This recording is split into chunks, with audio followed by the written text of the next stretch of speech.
Hello guys, कैसे हैं आप। Welcome back to literature information. आज की इस वीडियो में हम डिस्कस करेंगे मॉडर्न पोइट्री को, और मॉडर्न पोइट्री में हम डिस्कस करेंगे सीमस हेनरी की पोइम अ कॉन्स्टेबल कॉल को।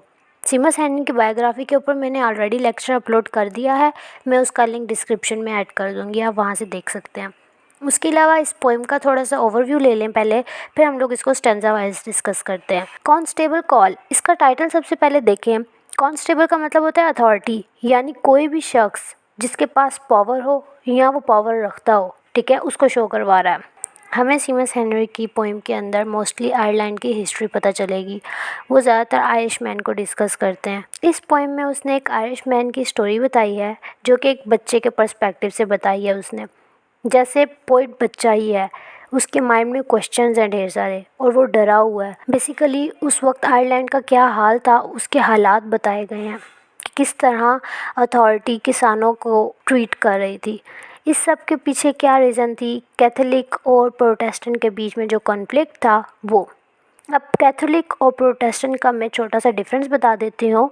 कैथोलिक वाले कहते थे जो हम कह रहे हैं बस उसे माना जाए, जैसे चर्च वगैरह रिलीजियस पर्सपेक्टिव से ये लोग बात करते थे कि चर्च ने जो फैसला कर दिया है बस वो माना जाए। प्रोटेस्टेंट वाले कहते थे कि हर बंदे के पास राइट होना चाहिए कि उसका जो दिल चाहे वो करे। तो वो क्या प्रमोट करते थे, लिबरलिज्म को, फ्रीडम को, कि हर इंडिविजुअल के पास अपनी चॉइस होनी चाहिए, अपना फ्रीडम होना चाहिए, अपना ओपिनियन होना चाहिए, ठीक है। ये छोटा सा डिफरेंस था इसका आपको समझाने के लिए, ताकि चीज़ें समझने में आपको मुश्किल ना हो।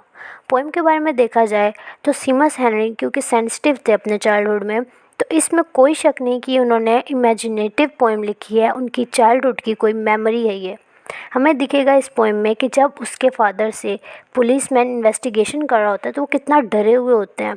कांस्टेबल कॉल में एक वाक़या है कि एक कॉप आया है सीमस हेनरी के फादर के फॉर्म में, और वो सवाल जवाब कर रहे हैं टैक्सेस के बारे में, उनकी लैंड के बारे में, उनकी फील्ड के बारे में। स्टैंजा वाइज देखते हैं इसको, बहुत इजी पोइम है, एक स्टोरी की फॉर्म में है। स्टार्ट करते हैं। His bicycle stood at the window सिल। फर्स्ट स्टैंजा के अंदर हम लोगों को फर्स्ट ऑफ ऑल बाइसिकल के बारे में बताया जा रहा है, उसकी अपीयरेंस को बताया जा रहा है। बाइसिकल क्या हम लोगों को यहाँ पर सिम्बलाइज़ करवा रहा है, सिंबल ऑफ अथॉरिटी। विंडो सिल क्या है, एक कवरिंग है। द रबड़ काउल ऑफ मड स्प्लैशर। रबड़ काउल क्या है, ये भी एक कवर है, साइकिल के डिफरेंट पार्ट्स का बताया जा रहा है यहाँ पर। Skirting the front mudguard. Mudguard भी एक साइकिल का पार्ट है। It's fat black handle grips, ये भी साइकिल का पार्ट है। अब यहाँ पर क्या दिखा कि साइकिल की अपीयरेंस बताई जा रही है। साइकिल दिखाई जा रही है कि ऐसे डिज़ाइन हुई हुई है कि किसी ख़ास पर्पस के लिए डिज़ाइन किया उसको। उसके अलावा सिंबल ऑफ अथॉरिटी बताई है, पावर बताई है कि जिस बंदे के पास साइकिल है उसने किस तरीके से उसको नीट रखा हुआ है और कवर रखा हुआ है। उसके अलावा सिंबल ऑफ डिग्निटी मिला हम लोगों को इस स्टैंजा के अंदर। नेक्स्ट देखते हैं हम लोग, heating in sunlight the spud. Spud का मतलब होता है light of the dynamo gleaming and cocked back. Dynamo gleaming क्या है, ये लाइट लगी हुई है साइकिल के ऊपर डायनमो, और कॉक्ड बैक उसको पीछे किया हुआ है उसने। क्यों पीछे किया हुआ है, क्योंकि धूप है, रोशनी है, लाइट की भी ज़रूरत नहीं है। The pedal treats hanging relieved. अब पैडल की बात हो रही है कि उसने रिवील फील किया कब, जब of the boot of the law. यहाँ पर अब क्रिटिसाइज़ किया है किसको, वाइट मैन को, यानी कि वो साइकिल किसकी थी, वाइट मैन की थी। उसने रिवील फील किया पैडल ने जब उसके ऊपर से उसका बोझ हटा, प्रेशर हटा, पावर हटी। इस स्टैंजा के अंदर हम लोग को ब्रिटिश हिस्ट्री मिली कि उस वक्त रूल कौन कर रहे थे, ब्रिटिशर्स रूल कर रहे थे। उसके अलावा लॉ यहाँ पर हम लोगों को क्या सिम्बलाइज़ करवा रहा है, गवर्नमेंट को। बूट सरकारी मुलाजिम को शो करवा रहा है, ठीक है। ओवरऑल इस स्टैंजा के अंदर क्या बात हुई कि एक बच्चा है जो देख रहा है सब कुछ। उसने पहले साइकिल की अपीयरेंस बताई फर्स्ट स्टैंजा के अंदर, उसके अलावा अब सेकंड स्टैंजा के अंदर वो क्यूरियोसिटी शो करवा रहा है। हम लोगों को क्यूरियोसिटी के एलिमेंट्स मिले कि बच्चा क्यूरियस है उस पुलिसमैन के विज़िट से।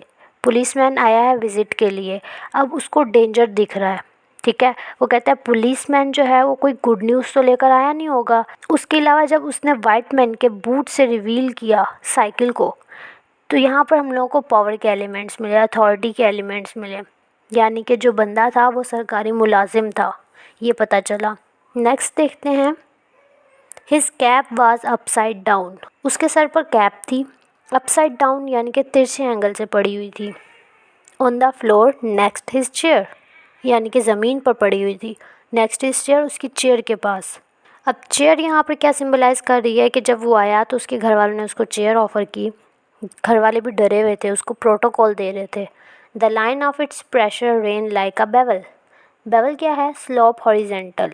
इन स्लाइटली स्वेटिंग हेयर, उसके बालों में हल्का सा पसीना भी था। अब यहाँ पर क्या दिखा हमें? चेयर क्या मिली हम लोगों को? Symbol of dignity. आयरलैंड के लोग जो थे उस वक्त हेल्पलेस थे, अथॉरिटी के अगेंस्ट आवाज़ नहीं उठा सकते थे वो लोग।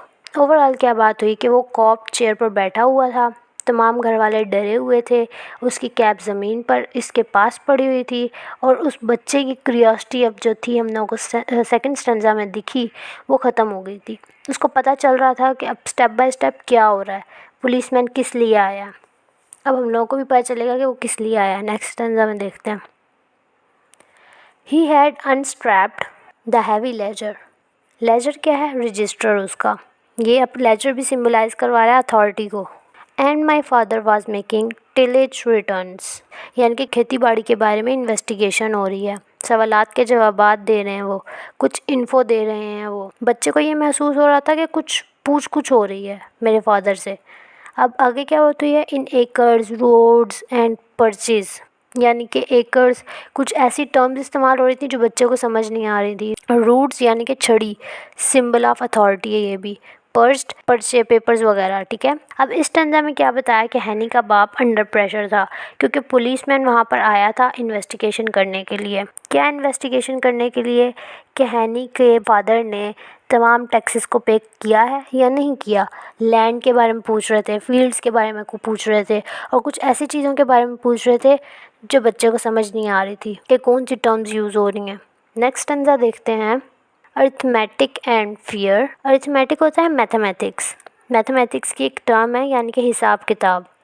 फियर डर भी था, हिसाब किताब जब हो रहा था तो उस चीज़ का डर था। किसको? बच्चे को, कि कहीं मेरे पापा से कोई गलती ना हो जाए और उनको कहीं सज़ा ना मिल जाए। तो अब वो अपने बारे में बताया। I sat staring at the polish holster. Sat staring, घूरता रहा, होल्स्टर पिस्टल के कवर को, मैं पिस्टल के कवर को घूरता रहा। अब यहाँ पर हमें क्या दिख रहा है? सिंबल ऑफ फियर, पिस्तौल। With its buttoned flap the braid cord मजबूत रस्सी। Looped into the revolver butt, जो पिस्टल थी वो उसकी गिट बंधी हुई थी, रिवॉल्वर का बटन खुला हुआ था।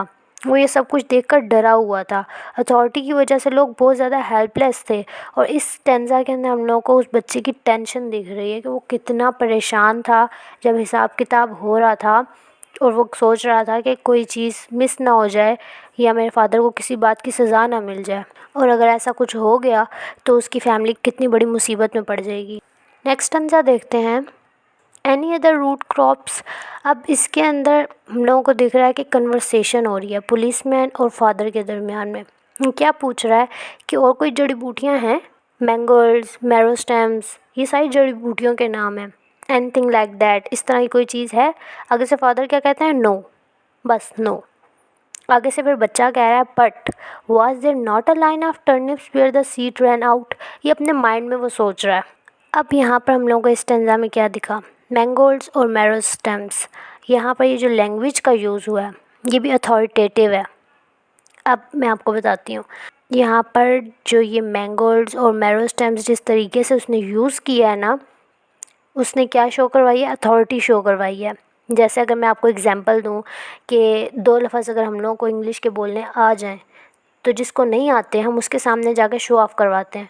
हम भी यही करते हैं, अथॉरिटी शो करवा रहे होते हैं। सेम लाइक दैट उसने भी ऐसे ही किया, अथॉरिटी शो करवा रहा था। और ये बच्चा फिर माइंड में सोच रहा था कि टर्निप्स के सीड्स लगे हुए तो थे और मेरे फादर ने तो बताया ही नहीं इसके बारे में, वो तो कह रहे हैं नो। तो वो ये बच्चा अपने माइंड में सोच रहा है, ठीक है। नेक्स्ट देखते हैं आगे क्या बात हुई है। In the potato field. Potato field के अंदर टर्निप्स लगे हुए थे, यानी कि पिछले स्टेंजा की बात आगे कंटिन्यू हो रही है। आई अज्यूम्ड स्मॉल गिल्ट्स। अब यहाँ पर गिल्टी फील कर रहा है, एम्बेरसमेंट फील कर रहा था उसका फादर, खुद को वो जस्टिफाई नहीं कर पा रहा था। And set imagining the black hole in the barracks. अब ये बच्चे की इमेजिनेशन है, वो इतना ज़्यादा डर गया था, वो इमेजिन कर रहा था खुद को और अपने फादर को जेल के अंदर। ब्लैक होल जो है ये सिंबॉलिक नेम है और बैरक्स जो है इसको जेल को कहते हैं। यहाँ पर हम लोगों को ऑपरेशन, सबॉर्डिनेट टाइप और इन्फीरियर टाइप फीलिंग दिख रही है उस बच्चे की और उस फादर की, ठीक है। ये पॉलिटिकल पर्सपेक्टिव के बारे में पोएम। इस वक्त गवर्नमेंट ब्रिटिश के पास थी, गवर्नमेंट अपने लिए नहीं बोल रही थी, तो उन लोगों ने आयरलैंड के लिए क्या बोलना था। आगे कहता है, he stood up shifted the baton case. पिस्तौल के होल को बंद किया उसने और वो निकलने की तैयारी करने लग गया। यानी कि वो बंदा जो था, जो कॉप था, वो सेटिस्फाई हो गया उसकी बात से, जो उसके फादर ने कहा नो। उसने और इन्वेस्टिगेशन नहीं की, ठीक है। यहाँ पर ये बात हुई है। नेक्स्ट है, further round on his belt. अपनी बेल्ट को उसने ठीक किया। Close the doomsday book. Doomsday क्या है? लेजर की तरफ इशारा है, जहाँ उस पुलिस वाले ने हिसाब किताब लिखा हुआ था सारा। उसके अलावा डूम्सडे बुक जो है ये इम्पोर्टेंट सिंबल है पूरी पोइम के अंदर, इस स्टैंजा के अंदर, ठीक है। मतलब पूरी पोइम में इस स्टैंजा की बहुत ज़्यादा इम्पोर्टेंस है, क्योंकि यहाँ पर डूम्सडे बुक का जिक्र हुआ है, जिसके पीछे बहुत बड़ी हिस्ट्री है।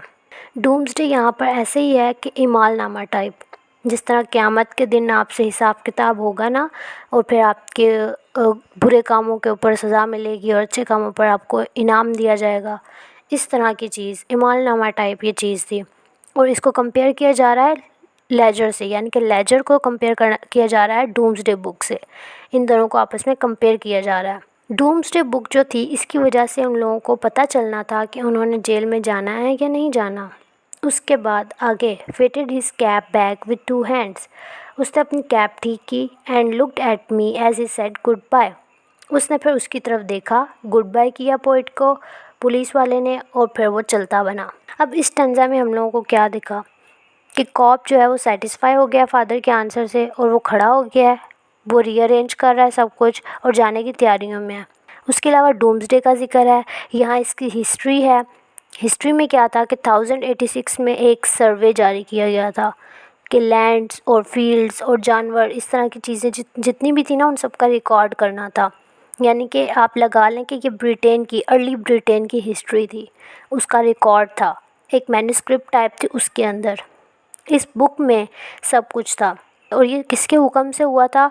विलियम वन के, जिसका नाम विलियम द कनकर भी है, विलियम एडवर्ड भी है, विलियम द बास्टर्ड भी कहा जाता है, क्योंकि इसने कब्ज़ा कर लिया था लोगों के ऊपर, उनकी पीसफुल इन्वायरमेंट के ऊपर, ठीक है। तो उसकी तरफ इशारा है ये। लास्ट स्टैंजा देखते हैं। A shadow bobbed in the window. Shadow bobbed यानी कि साया नज़र आया। He was snapping the carrier spring over the ledger. Ledger को उसने बांध लिया। उसके बाद his boot pushed off and the bicycle ticked ticked ticked. Bicycle की टिक टिक, ये क्या हम लोगों को शो करवा रही है? Elements of fear. अब यहाँ पर क्या बात हुई कि एक रिलीफ सा हो गया जब वो गया, उसका शैडो दिखा, फिर साइकिल की टिक टिक की रेपिटेशन कि वो बंदा गया, अब वो नेक्स्ट ईयर आएगा। ओवरऑल इस पोएम में हम लोगों को फियर के एलिमेंट्स मिले, ऑपरेशन के, सबॉर्डिनेट के, इन्फीरियर के, अथॉरिटी के, वायलेंस के, इन सब के एलिमेंट मिले। बेसिकली आयरिश मैन की टेंशन्स के बारे में बताया गया कि क्या हालात थे आयरलैंड के, कितने बुरे हालात थे और किस तरह अथॉरिटी किसानों को कंट्रोल कर रही थी। उसके अलावा लोगों का हेटर्ड शो करवाया गया है पुलिसमैन की तरफ। और यहाँ पे आयरनी भी है कि पुलिसमैन किस लिए होता है? सिक्योरिटी के लिए होता है, लेकिन उनसे लोग इनसिक्योर फील कर रहे थे खुद को। तो ओवरऑल हम लोगों ने पोइम में ये सब कुछ देखा। उम्मीद है आप लोगों को समझ आई होगी पोइम की। मिलते हैं नेक्स्ट वीडियो के अंदर, तब तक अपना ख्याल रखें। वीडियो पसंद आई है तो वीडियो को लाइक करें, शेयर करें और चैनल को सब्सक्राइब करना मत भूलिएगा। अल्लाह हाफिज़।